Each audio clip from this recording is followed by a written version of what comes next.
अपनों की ब्लेसिंग्स हैं कि आप लोग हमेशा मैं आपकी चहेती रहती हूँ।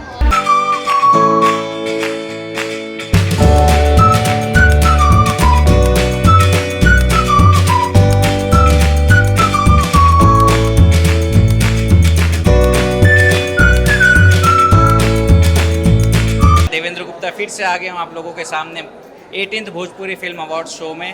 और हमारे साथ देखिए भोजपुरी सुपरस्टार अंजना सिंह जी मौजूद है। अंजना जी, मैं आपसे पूछना चाहता हूँ 18th भोजपुरी फिल्म अवार्ड के बारे में आप क्या कहना चाहेंगे? ये सबसे पहला और सबसे पुराना अवार्ड शो है।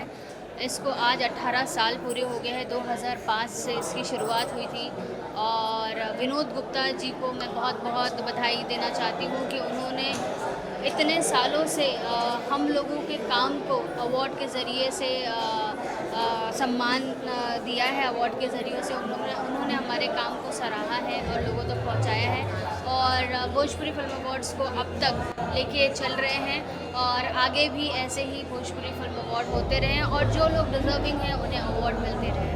अंजना जी, आपको पॉपुलर एक्टर फीमेल मिला, बेस्ट पॉपुलर एक्टर फीमेल, तो कैसा फील हो रहा है आपको ये अवार्ड पा करके? बहुत अच्छा लग रहा है और ये सब मेरे ऑडियंस की और मेरे अपनों की ब्लेसिंग्स हैं कि आप लोग हमेशा मैं आपकी चहेती रहती हूँ और आप लोग को मेरा ये अवार्ड समर्पित है। Thank you so much. Thank you.